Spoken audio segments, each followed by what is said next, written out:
D3, les podcasts culturels de Tanger et du nord du Maroc.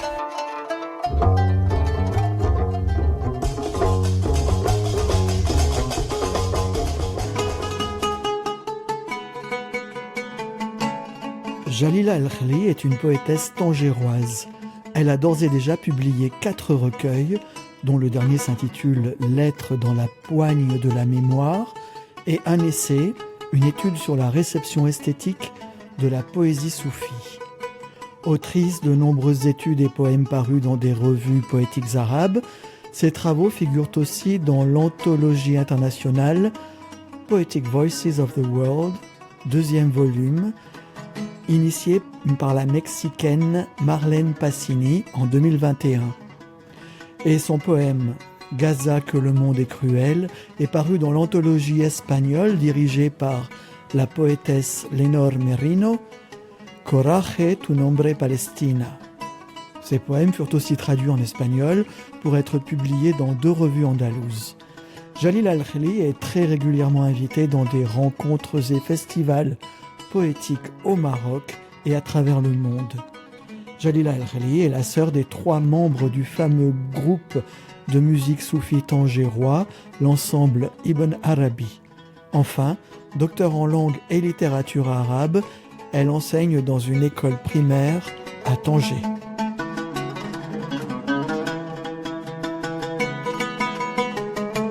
Nous voici dans la très agréable maison d'hôte Les 3 Portes, dans la salle à manger exactement qu'on a mis à notre disposition avec beaucoup de gentillesse pour l'entretien de notre amie, voisine et collègue de poésie, Jalila El-Khli. Jalila, qu'est-ce que c'est qu'être poète ? Alors pour moi, j'ai commencé d'écrire à l'âge de 14 ans. Alors mes premiers vers étaient sur Palestine, sur l'intifada. Je me souviens de ces vers, je peux dire en arabe, je peux les traduire en français. في يد اليمنى حجر وفي اليسرى باقة ورد أهديها لأحبة الأرض. في يد اليمنى حجر وعلى صدري رصاصة غدر تودي بي شهيدا إلى القبر. Alors, dans ma main droite, j'ai une pierre. Dans l'autre, un bouquet de fleurs pour les aimer de la terre. Dans ma main droite, j'ai une pierre. Sur ma poitrine, des balles qui me conduisent, martyr, vers la tombe. Ça commence raide, dur, difficile. Oui, c'est à l'âge de 14 ans. Alors pour moi, la poésie, c'est la façon de la recherche continue. C'est une fuite, toujours recommencer. Pour moi, la poésie, c'est me chercher dans les ruelles, on peut dire, étroites de la poésie. Et comment écris-tu ? Au début, j'écris pendant la nuit, à la musique, mais maintenant, j'écris souvent, je suis au taxi, dans la classe avec mes élèves. J'écris alors quand je trouve l'idée que je dois l'écrire. Maintenant, ça y est, je ne peux pas le laisser après. L'écriture de la poésie la nuit avec de la musique et une bougie, ça c'est de la mythologie en fait. Oui, c'était le début. Maintenant, je me trouve alors aussi en train de voir quelque chose qui m'apprend l'attention. Je peux l'écrire sur téléphone. Alors maintenant, la façon d'écrire sur téléphone, de noter quelque chose pour ne pas s'enfuir. C'est donc quelque part une dimension vraiment urgente de l'écriture maintenant. Oui, parce qu'il y a beaucoup de choses qui décident notre écriture. Alors des choses qu'on voit souvent, des choses qu'on n'a pas l'habitude de les voir, surtout à Tanger. Tanger qui a changé totalement. Alors justement, quelle est ton inspiration précisément ? Où est-ce que tu puises ? Où est-ce que tu cherches l'inspiration pour écrire ? Alors l'inspiration, tout ce qui m'attire l'attention peut m'inspirer. Alors le silence peut m'inspirer, le bruit peut m'inspirer. Tanger dans sa beauté peut m'inspirer, Tanger calme m'inspire. Et c'est Tanger qui est devenue grande, il m'inspire aussi. Mais il m'inspire d'une autre façon. On reviendra sur Tanger. Et dans les sentiments, dans l'actualité? Oui, dans les sentiments, quand j'entends une chanson, comme je dis maintenant, de Fayrouz, il peut m'inspirer. Alors, j'ai écrit 66 textes sur les chansons de Fayrouz. Alors, ça m'inspire. Alors, j'ai fait un recueil poétique audio, de la version audio, sur les chansons de Fayrouz. Chaque poème d'une façon. Alors, ce ne sont pas les mêmes. Que l'on peut trouver sur YouTube, je crois. YouTube, oui. Tu peux trouver là, alors, mon texte que je le cite, ou je lire, et la musique et la chanson de Fayrouz en même temps. Tu parles de cette inspiration de Fayrouz, mais qui sont tes poètes de tutelle qui soutiennent ta poésie? Alors, j'aime beaucoup la poésie soufie, les poètes arabes, d'Imro al-Qais jusqu'à maintenant, beaucoup de poètes. Alors Fadwa Tourkan pour la poésie palestinienne. Alors, il y a Omar Babourisha, il y a Nizar Qabbani. Alors, les poètes arabes, les grands poètes comme Ibn Arabi, les poètes soufis, Abou Madian al-Ghaous, Sidi Mohamed al-Harraq, alors ce sont des poètes soufis. Ce sont mes profs pour la poésie. Et en littérature, quels sont les écrivains, dans ce cas-là, plus que poètes, différemment, qui peuvent t'inspirer ou que tu aimes?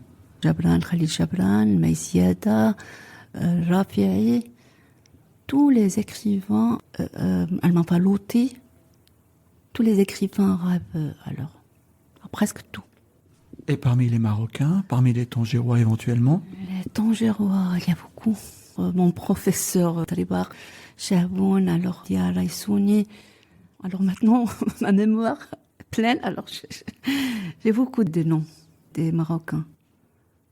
Tu es en civil, dans le civil, enseignante de littérature arabe.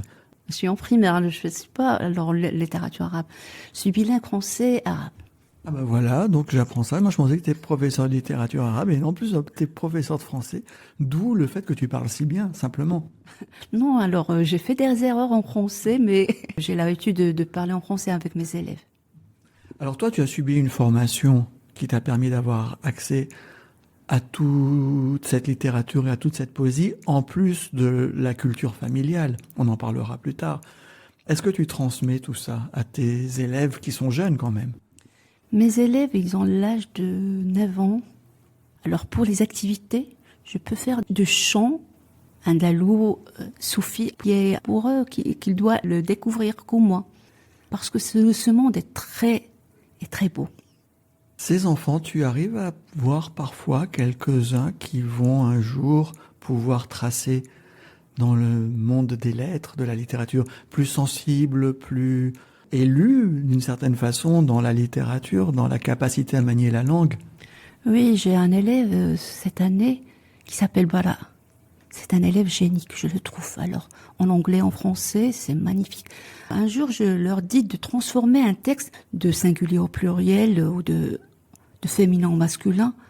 Mais celui-là, il a transformé tout le texte. Il a changé les personnages. Il termine son travail, il me dit « Maîtresse, tu peux écrire une histoire ?»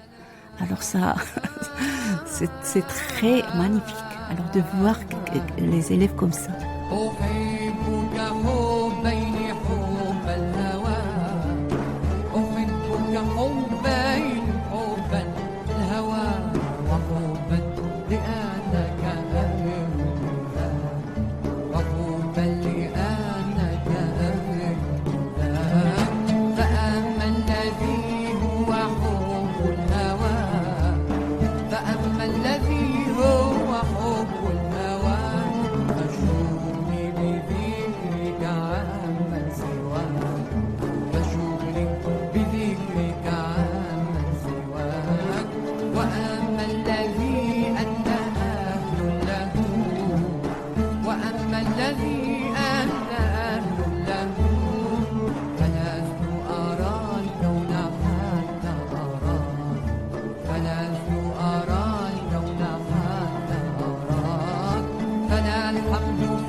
Pour revenir à ta poésie, quelle est ta veine poétique, ton style? Comment tu le définirais?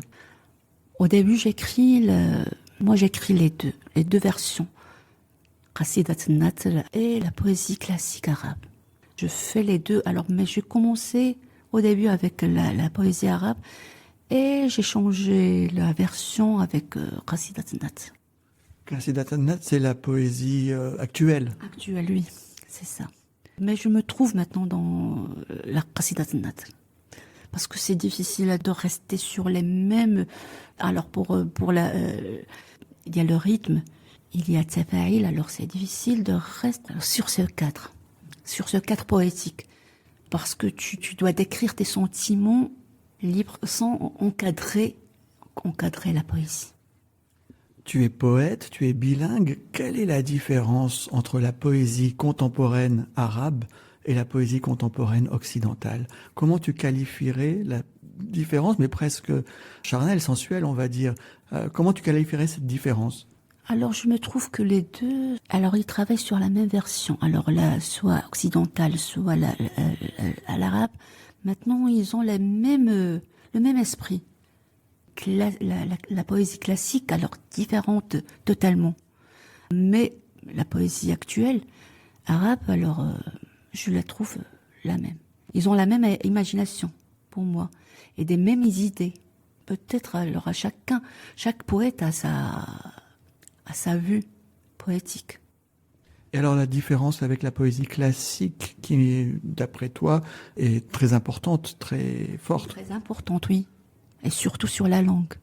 La langue, maintenant, dans la poésie actuelle, on facilite la langue.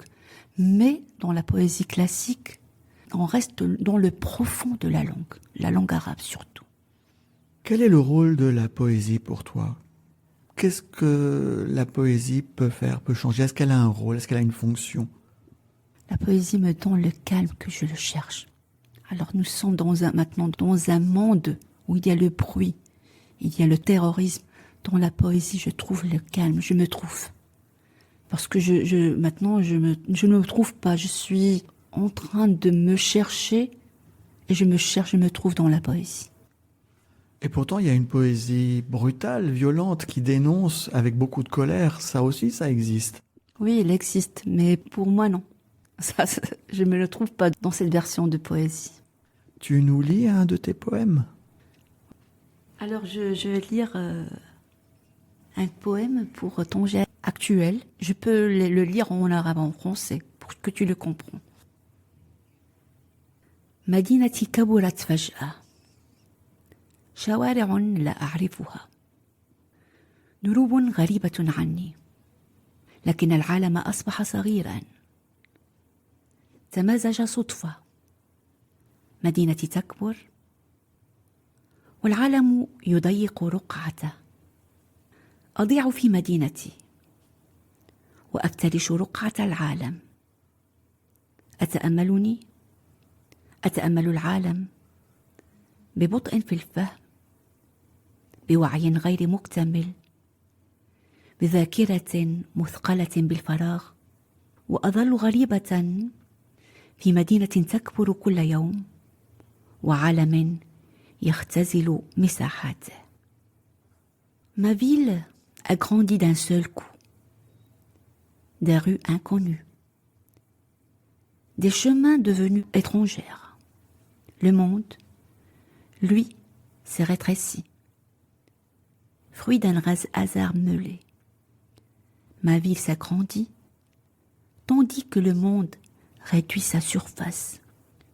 Je me perds dans ma ville, et j'étends sous mes pas la carte du monde. Je regarde le monde avec une lenteur de compréhension, une conscience inachevée, une mémoire chargée de vide. Et je demeure étrangère dans une ville qui grandit chaque jour et un monde qui se contracte. Tu viens d'une famille d'artistes. Est-ce que tu peux nous parler de ta famille? Ma famille, qu'on peut dire, c'est l'ensemble Ibn Arabi. Le chanteur, c'est Abdallah, Ahmed. Alors, le chercheur dans la soufie et qui joue du qanoun, et Oussama, le prof de la musique, qui joue du violon. Moi, j'ai commencé avec Oussama, de chanter avec Oussama quand il était en train de jouer la guitare. On chante ensemble les chansons de Fayrouz et toutes les chansons qu'on peut les jouer ensemble. Alors avec mes frères, je peux le chanter avec eux, le chant soufi qu'on a appris de notre père, Allah yarhamou. Mais Ahmed, qui est le chef du groupe, le leader, on peut dire, il ne t'a jamais invité à chanter, à te produire avec eux? Non, c'est jamais. Parce que pour eux, c'est un monde des hommes. Je peux faire ça avec les femmes, oui, on peut chanter ensemble. Mais pour eux, c'est un travail masculin. Oui, un travail soufi masculin comme le zawiya. Ils ont traduit, comment on dit, sama de zawiya au théâtre. C'est ça qu'ils ont fait. C'est vrai que l'ensemble Ibn Arabi a une véritable théâtralisation de la musique. Oui, parce que ce sont les premiers qui ont fait ça. C'était seulement dans les zawaya. Ils n'étaient pas sur théâtre. Et Abdallah Mansour, le plus jeune, qui est le chanteur, a réussi à donner une véritable voix à cette parole soufie ancienne et interprétée aujourd'hui. Il a fait ça, il a mélangé, il fait aussi la mélange entre les soufis du monde, comme le soufisme turki. Alors il a traduit, il a traduit, il a travaillé sur aussi la musique soufie de Turquie. Il a mélangé les deux musiques marocaines et turques dans leur travail.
Alors comment se passe une réunion de famille, un vendredi autour du couscous, ou une réunion de famille, je ne sais quelle occasion, chez les El Khli?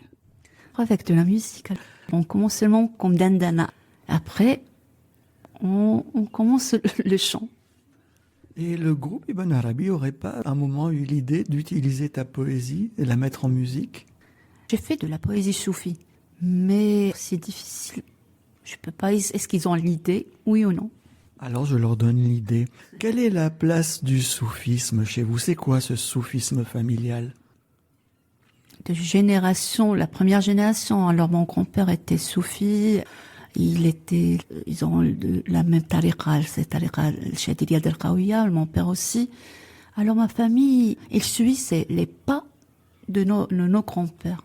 Est-ce que l'héritage d'Ibn Arabi rentre dans cet héritage soufi, justement? Oui. Ils ont appris ça de Zawiya Sdariya.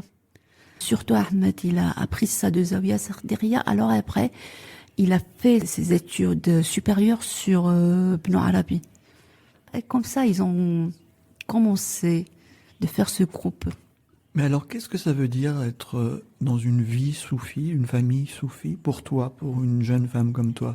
C'est un héritage culturel, un héritage poétique, un héritage artistique. Est-ce que ta poésie est soufie, par exemple? Oui, j'ai des poèmes soufis 100% et des autres poèmes que je peux travailler. Tu peux trouver le soufisme dans l'extrait de la poésie. Mais alors concrètement, qu'est-ce qui est soufi, qu'est-ce qui ne l'est pas dans la poésie que tu écris? Peut-être à la poésie, il a une face soufie.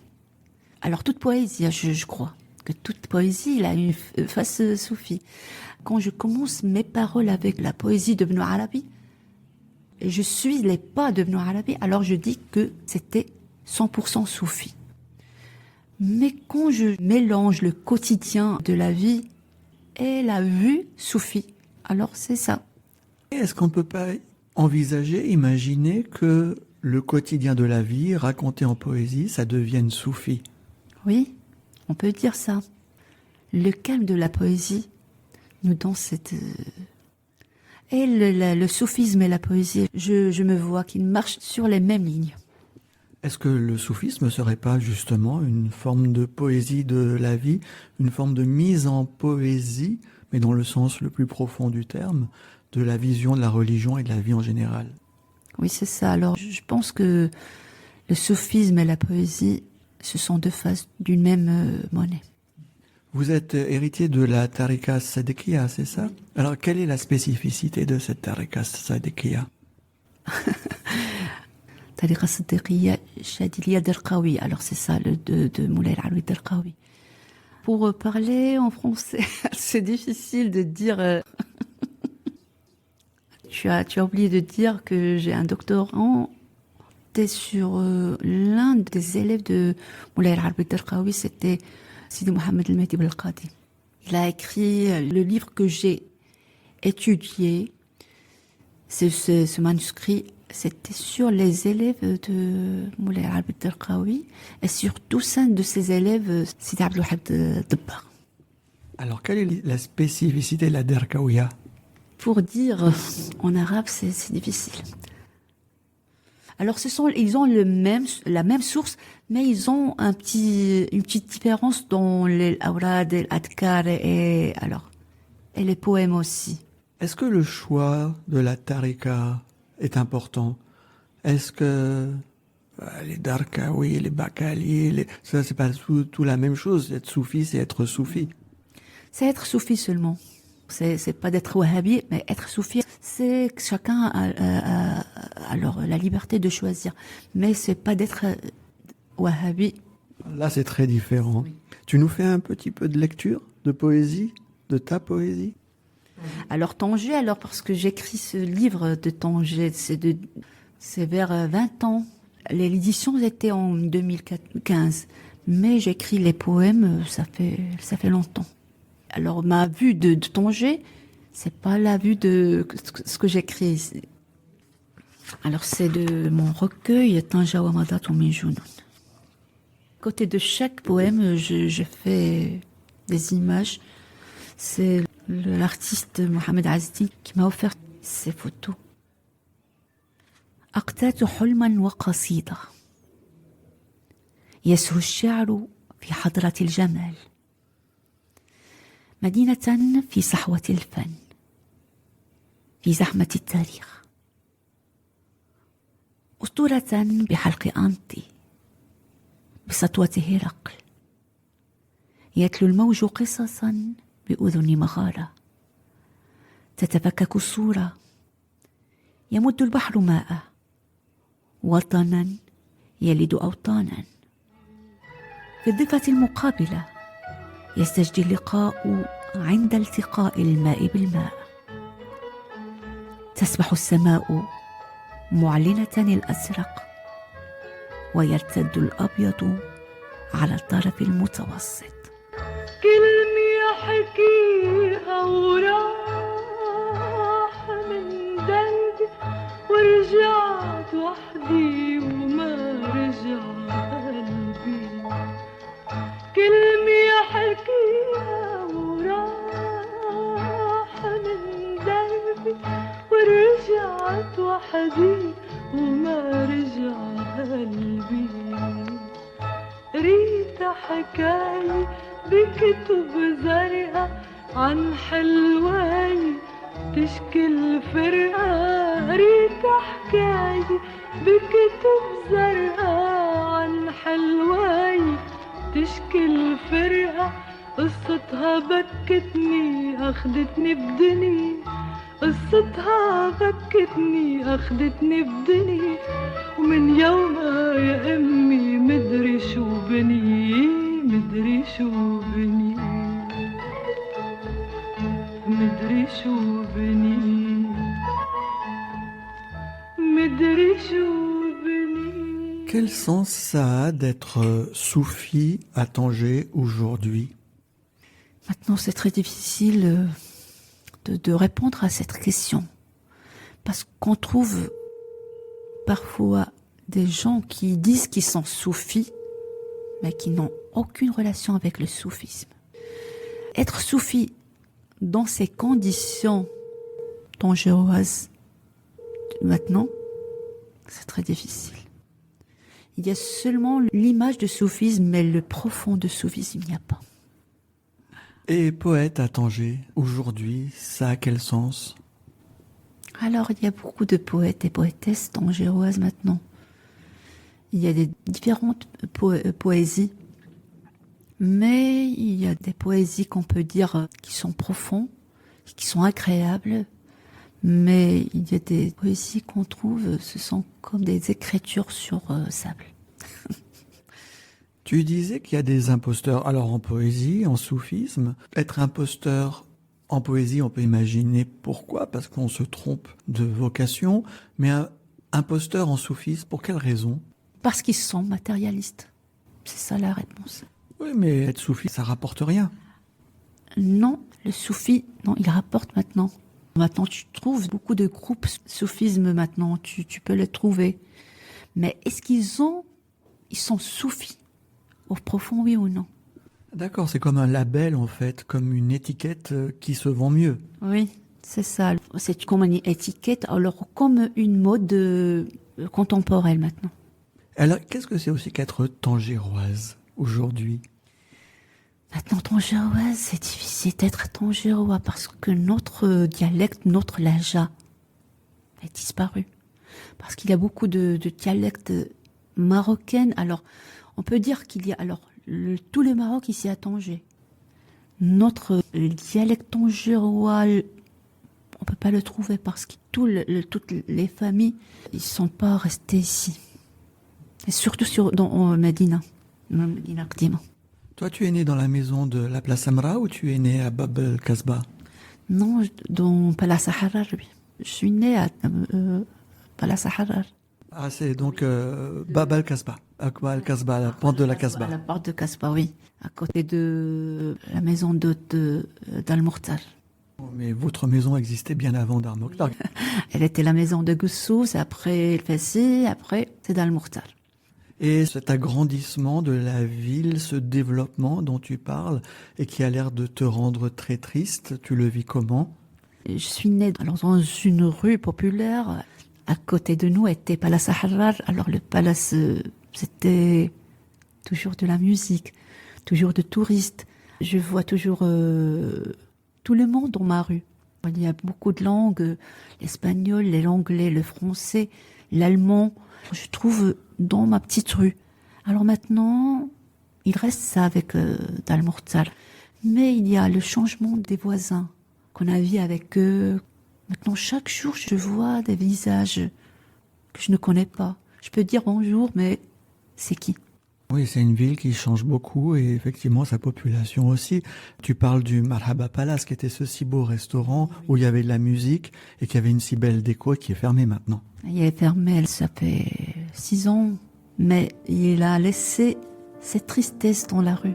Parce que l'été, les beaux charmes de la musique. Alors, quand je me réveille, j'entends de la musique. Avant de dormir, j'entends de la musique. C'était beau. Maintenant, il y a Dar Mokhtar et puis il y a ce petit café sympathique, Tsehoud. Il fait vivre la rue. Il a fait vivre la rue. Dal-Mokhtar n'a pas fait le même rôle de Palace Harar, non.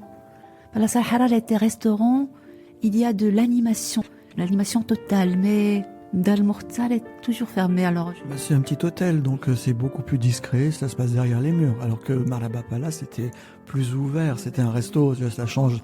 Palace Harar, c'est quand on j'ai ouvert tout le monde, je dis que tout le monde, dans une petite rue, c'est Palace Harar.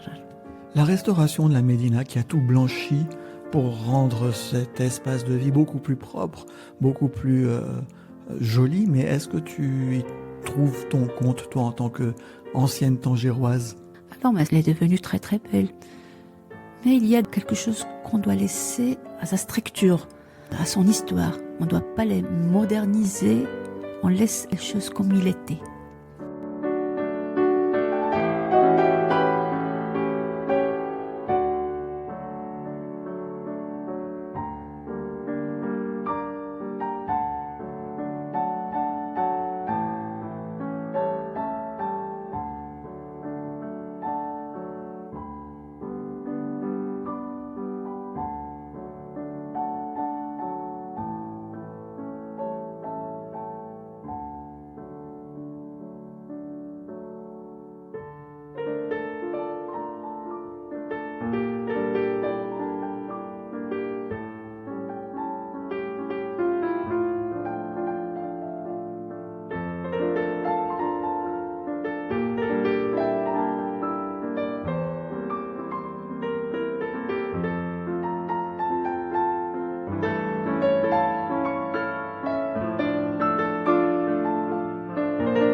Bon, alors maintenant, on va un peu parler de tes recueils. Alors, tu écris beaucoup de lettres. Il y a 2 recueils qui sont des lettres dans le sens de correspondance. Les lettres de la poigne de la mémoire, c'est ça? Oui, ce sont Hurufun fi Qabdati Dhakira. C'était mon premier recueil en 2014. C'était des lettres pour moi-même, des lettres pour les autres. Mon deuxième recueil, c'est Rasail Laysat La. En français, c'est les lettres qui ne lui sont pas destinées. Ouh là, on sent le recueil amoureux, là. Mais, alors chacun va lire, il comprend que c'est pour un homme.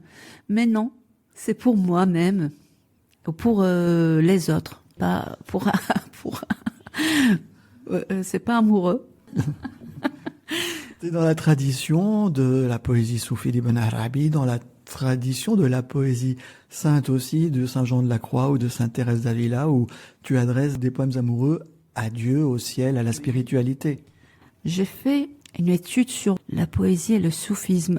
Comment les soufis, ils ont traduit les poèmes arabes comme le Abbasiyyin ou de Abu Tammam ou de Imru al-Qais ou Majnun Layla, alors pour qu'ils ressemblent leur ahwal, leur stratégie soufie. J'ai fait cette étude, comment ils ont vu des poèmes sur le vin divin ou sur l'amour, comme de Abu Nawas. Ils ont traduit comme pour le vin divin, sur l'amour divin. L'ivresse de la spiritualité et de l'amour. Tu as effectivement écrit un essai qui s'intitule, écrit et publié, Études sur la réception esthétique de la poésie soufie. Parce que je trouve que le soufisme et la poésie, ils sont le même esprit, le même but. Donc, en tant que poète, je peux maintenant me revendiquer soufi. C'est un grand honneur pour moi. Tu as aussi écrit un recueil qui a l'air beaucoup plus rude, qui s'appelle Tanger, éclat de folie. Quelle est cette folie? Alors cette folie, c'est la beauté de Tanger. Tanger qui est alors ma ville natale, où je trouve cette ville qui est ouverte, la ville artistique, la ville où Matisse a trouvé ce bleu tangérois. Eugène Delacroix qui a trouvé que, alors la beauté de Tanger, il a dit, Eugène Delacroix, qu'il lui faut 20 mains ou 48 heures par jour pour construire une idée sur sa beauté. Alors c'est ça Tanger. Pour moi, c'est comme un atelier pour le créateur. C'est ça Tanger. Mais ce Tanger matissien, ce Tanger de Delacroix, qui était un Tanger de campagne, un Tanger rustique, un Tanger antique, Delacroix disait Rome est dans Rome, qui finalement est tout ce que l'Occident avait perdu, et c'est pour ça que tous ces gens étaient éblouis par tant de beauté, de choses du paradis perdu. On l'a perdu aussi maintenant. Oui, parce que maintenant il y a plein d'immeubles, que la surface de Tanger ne restait pas ce beauté qu'on le voit maintenant de cette fenêtre, le bleu du ciel, de la mer, alors qu'on ne peut pas le voir. C'est le changement d'une ville qui devient moderne. Moderne et qui devient grande. Tanger que je connais, c'était Kasbah, Merchan, Boulevard, Mexique. Maintenant, Tanger Ziatin, Tanger, c'est une grande Tanger que je ne connais pas. Dans le recueil Une ombre perchée sur le siège de la poésie, qu'as-tu essayé de raconter, de dire? Je dis beaucoup de choses dans ces poèmes. Alors, ce sont des poèmes, j'écris sur moi, sur les autres, sur la poésie aussi. Tu peux entendre quelque chose de ce recueil? Alors, on écoutera avec grand plaisir un extrait de ce recueil. Je peux traduire seulement le titre, c'est Al-Rasmu bil Kalimat. C'est peindre avec les mots. وأبت ريشتي إلا أن ترسم لوحتك بالكلمات. بيكاسو على خطى التجريد يفترش العبث، يرمي بخطوطه عند ملتقى الألوان، بزحمة الأشكال، بالصور الممتزجة بمخيلة النهار، بالظل المنحني على مقعد الشمس، بالملامح القمر المتشابكة ببرهة تفكير. ريشتي تراود الحرف، وكعب اللغة يصدر إيقاعات الفلامينكو، بقصيدة التي أعياها دوار البحر وأتلفت قوافيها عند تصدع العجوز. سرياليتك جف حبرها على يابسة العناد، وعباءتك يستدرجها اليقين لتطال مدار الشك فتقتص منه. ألواني بفقاعات الحيرة المتطايرة تبصم على وجه البياض مزيجا من فرضيات أطرت اللوحة وأغفلت التوقيع. Merci. Ton travail a été repéré et il est publié dans l'anthologie mondiale de la poésie. Quelle est cette anthologie? C'est une poétesse mexicaine qui a fait cette anthologie de tout le monde. Mon travail, c'était deux poèmes qui sont traduits en anglais et qui font partie de cette anthologie. Il y a beaucoup de relations entre les poètes tangérois et les poètes sud-américains et mexicains particulièrement. Oui, parce qu'il y a une relation alors poétique, une relation culturelle. On a peut-être les mêmes sens de vivre, peut-être. Le même sens, la même vue de poésie. Tu as aussi une poésie très engagée et dans tes engagements, il y a la Palestine, c'est important pour toi, je crois. Oui, c'est important. Après la guerre sur Gaza, j'ai écrit un texte qui est très très dur. Alors c'est l'occasion qui nous a fait d'écrire, c'est le terrorisme. Est-ce que la poésie peut changer quelque chose ? Même s'il ne change pas, on doit exprimer. On ne doit pas rester sans voix, sans que le monde fait ce qu'il veut. Et les autres regardent seulement. On doit s'exprimer. Qu'est-ce que ça veut dire être engagé, avoir un engagement militant aujourd'hui, en 2026 ? C'est d'être la voix du monde, dans la poésie. De voir la paix dans le monde. Et je pense que c'est difficile.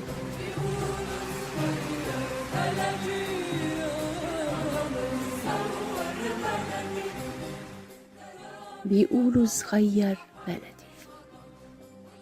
لأنك حلمي الأقحوان القديم صورتك بالخطأ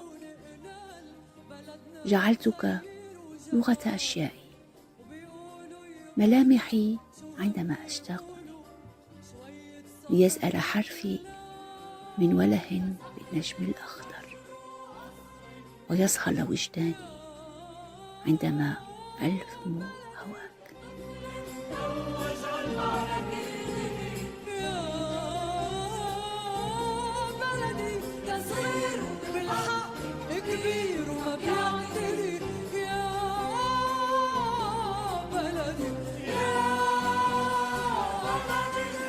Tu es régulièrement publiée et présente en Espagne, à Séville, à Grenade. Est-ce l'un des avantages du fait d'être tangérois ? Oui, c'est un avantage d'être tangérois parce que je connais l'espagnol. C'est presque naturel pour un tangérois. Oui, presque naturel. Alors pour être tangérois, qui comprend l'espagnol. Mais pour être tangérois, poète ou poétesse, c'est difficile. Alors justement, on est dans les deux dernières questions de cet entretien.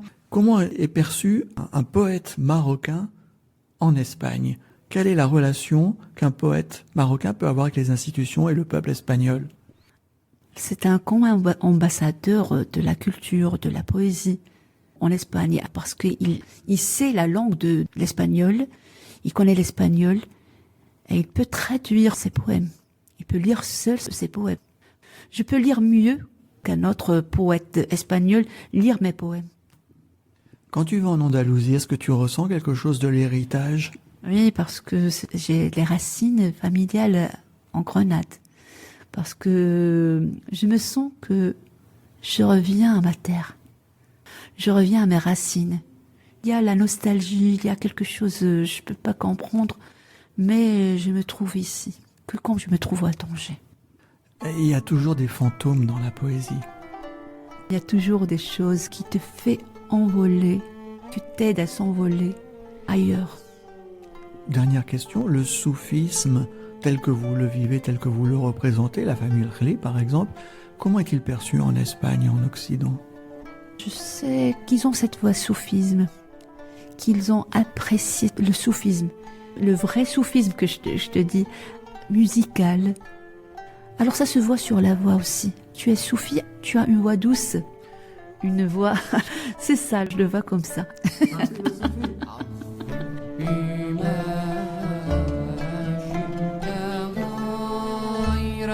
Ce dernier épisode de Détroit était donc consacré à la poétesse et essayiste spécialisée dans la littérature arabe et soufie, Jalila El-Khli. L'entretien a été réalisé dans la maison d'hôte Les Trois Portes à Tanger en janvier 2026. Merci à Jean-Louis Ricardi et à toute son équipe pour la gentillesse de leur accueil. Tout droit réservé à Philippe Guiguet-Bologne. Merci à Omar Mtioui pour les musiques des génériques. Solo de lutte extrait de son album Andalousie, ainsi qu'à l'ensemble Ibn Arabi et à Dargnawa de Tanger. La playlist de cet entretien, établie par Jalila El-Khli et Philippe Guiguet-Bologne, est composée de Je t'aime de deux amours et Les âmes aspirent à toi à jamais de l'ensemble Ibn Arabi, Eshar de Feyrouz, Stenchen, la sérénade de Franz Schubert, interprétée par Luc Faulkner au piano, On dit que mon pays est petit, chanson de Feyrouz réinterprétée poétiquement par Jalila El-Khli, et Ne te tiens pas éloigné de moi de l'ensemble Ibn Arabi, les 6 morceaux ayant été gentiment empruntés à la générosité de leurs ayants droit.